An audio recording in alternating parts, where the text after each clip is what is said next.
Welcome back to the shop. Derek here with Ironclad Metalworks with another edition of Tool Tuesday.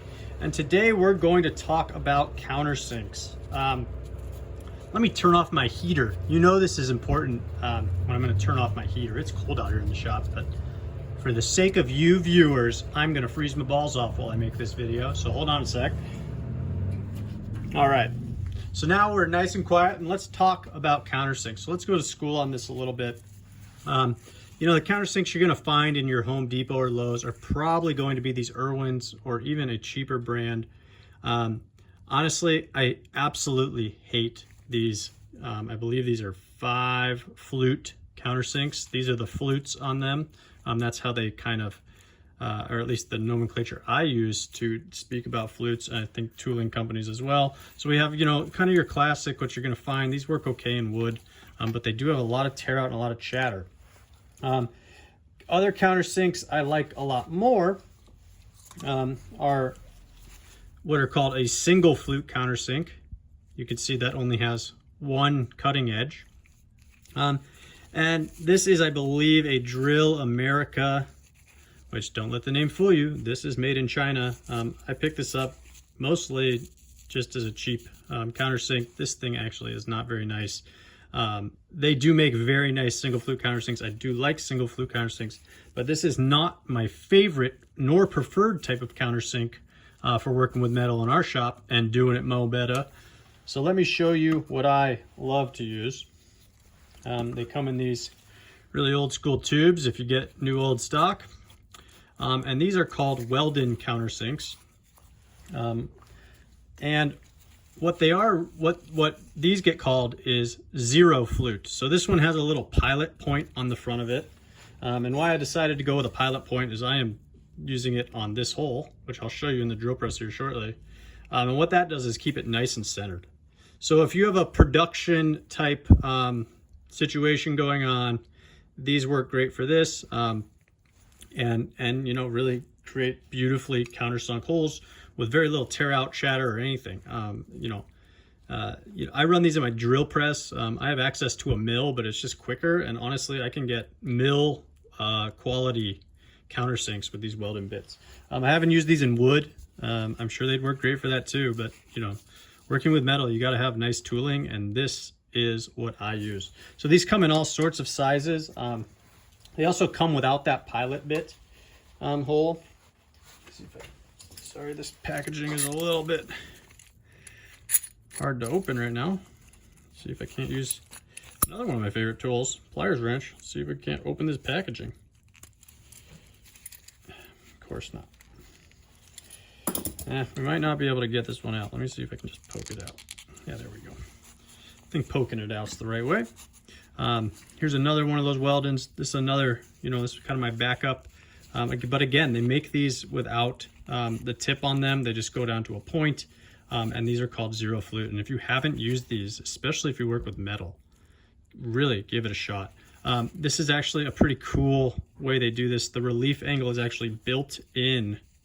And what a relief angle is every cutting tool has a relief angle because it needs to basically have a cutting edge and then a place to kind of eject the metal that it's cutting, so that you're not like fully on the metal at all times, or else it would require an insane amount of torque. You basically just be like peeling metal off as opposed to cutting it off piece by piece.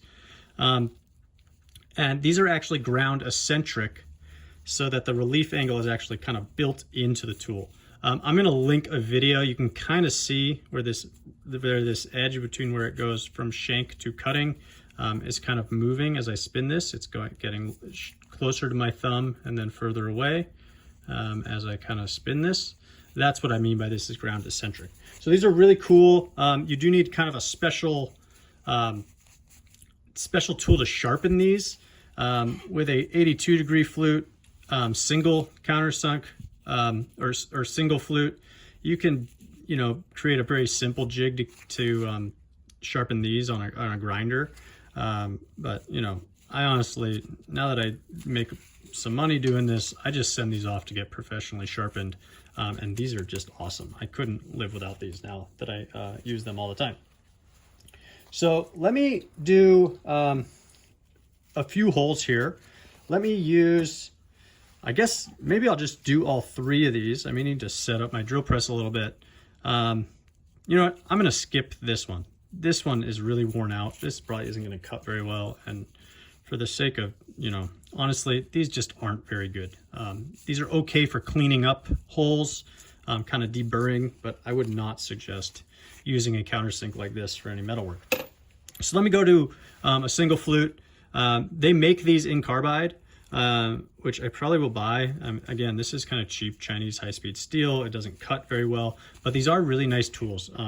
And I have a whole set of these coming. So these are good to have around. And I think if you're going to be looking for countersinks, get these 2 types. So let's cut holes with these and we can compare and see where we're going. So as I chuck this up, I'll talk a little bit about angles too. So if you're shopping for these, you're going to see that there are a number of, where's my key? All right, found my key. There's a number of angles you can buy countersinks in. So the common ones are 90 degree, 82 degree, and I believe 100 degree. And metric screws, I believe, are at 90 degrees. So this is not a metric screw. This is an SAE screw or an imperial thread. This angle here between these 2, you know, I guess this kind of V, the interior angle of that is 82 degrees. So this is a 1/4-20 screw. If this were metric, that would be a 90 degree angle. And then I believe aircraft and other kind of specialty screws have a 100 degree angle. So they're very, very flat. But so if you are shopping for countersinks and you're looking to use, you know, kind of your standard imperial hardware, make sure to get 82 degree stuff so that it fits nicely. So I guess before I chuck up in the drill mill, let me show you one other countersink I have. Okay, here's another Weldon, a larger Weldon. So here's a 5/16 Weldon with that pilot tip. This is actually a 90 degree vocal. This is a German made tool. I like these. This is a 3 flute. These do chatter a fair amount, but these are great for deburring holes. I do not really use this in any power feed applications because it does tend to chatter all over the place, but these are nice, and this is a 90 degree unit. All right, so enough talking. Let me chuck some stuff up and do some work. All right, so I got that 82 degree. This is a 1/2 inch unit and that single flute. So I got this little jig set up. Let's get some cutting fluid on this. Always cut with cutting fluid. And WD-40 is not cutting fluid. My favorite cutting fluid is Tap Magic. And it saves your tooling. It makes everything just a lot better. So what I'm going to do is just run this down, and I'll show you the countersunk hole that comes out of this. So here we go.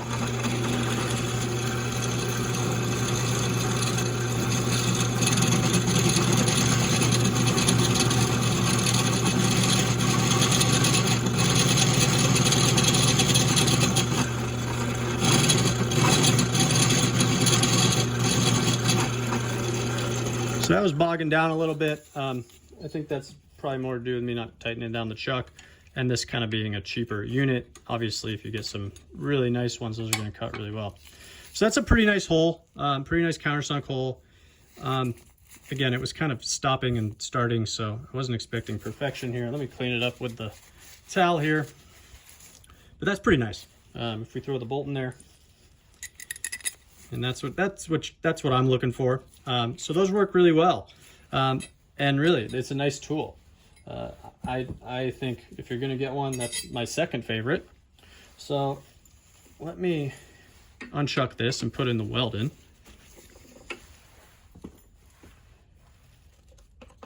Where'd you go?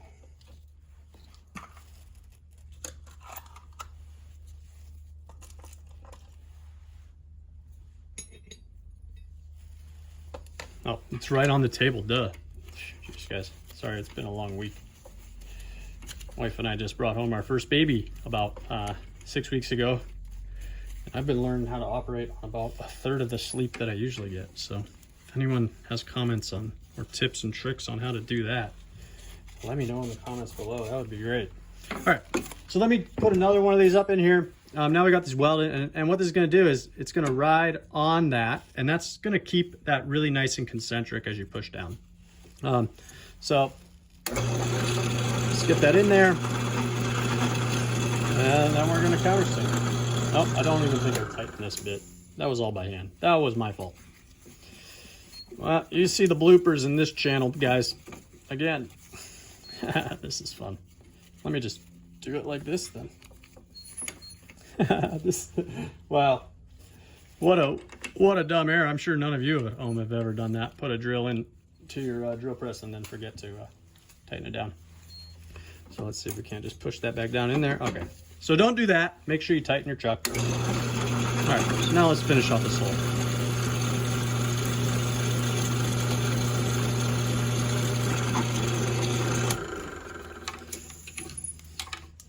And if you can see that, that's about as perfect as a countersunk hole as you're going to find.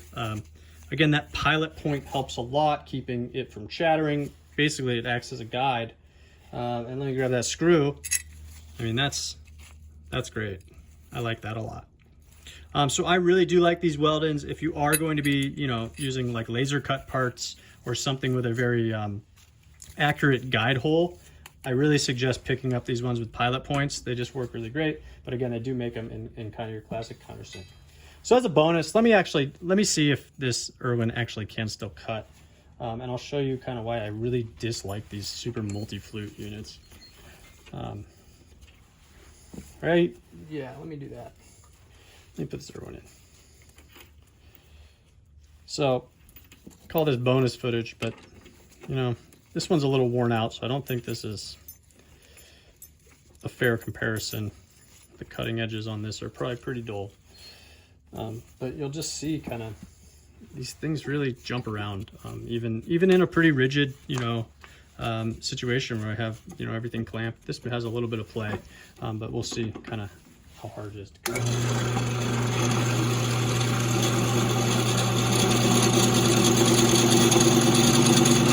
You can kind of hear that noise. That's all the chatter. You can see how small those chips are.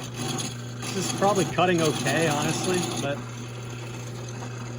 it's just kind of all over the place. And you can see it in the cut. I mean, if you look at that, look how nasty that cut is.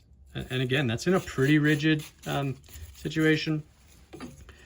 So let's just put that side by side with, I believe, yeah, here's my welded one. Here's side by side with the welded, and you can just see the difference in quality. Like really, that's huge. Let me grab the single flute hole. Again, that single flute just doesn't allow for as much chatter. So these, even if that bit's dull, I mean, this is kind of the quality you're getting right off the bat too. So I'm gonna chuck this back up in there and clean it up after this video's over. But right now I'm gonna turn my heater back on because I'm freezing. And yeah, I hope this, little education on countersinks and which ones you should use. I like these weld-ins, definitely the single flutes. And that's what I use to make my products mo better with a little higher finish than you're gonna get with your kind of off-the-shelf stuff at Home Depot. So if you like what you're seeing, please like and subscribe. I've had a joy or a blast making these videos, and I'm looking forward to getting more into kind of the machinery of my shop and some of the welding stuff and whatnot. So if there's something you want to see me kind of dig into, or if there's certain videos you like more than others, let me know, and I'll start creating some content with you guys in mind. So thanks a lot for watching. We'll catch you next Tuesday for another edition of Tool Tuesday. Bye-bye now.